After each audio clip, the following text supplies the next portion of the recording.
Тацяне Стасевай 59 гадоў. Яна пенсіянерка з Мінска, інжынер па адукацыі. Любіла праводзіць час на лецішчы, займацца агародам, хадзіць у лес і падарожнічаць.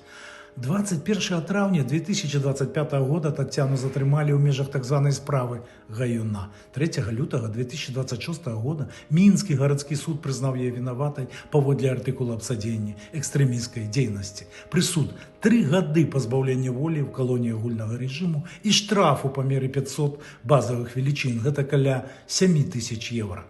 Яе ўнеслі ў дзяржаўны спіс асоб, якіх беларускія ўлады адносяць да экстрэмісцкай дзейнасці.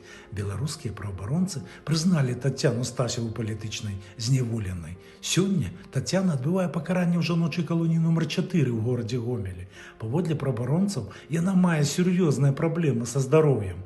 За кожнай палітычнай справай чалавечае жыццё, разлучаныя сем'і, страчаныя гады і надзея на справядлівасць. Гады зняволення не павінны пазбаўляць чалавека права быць пачутым.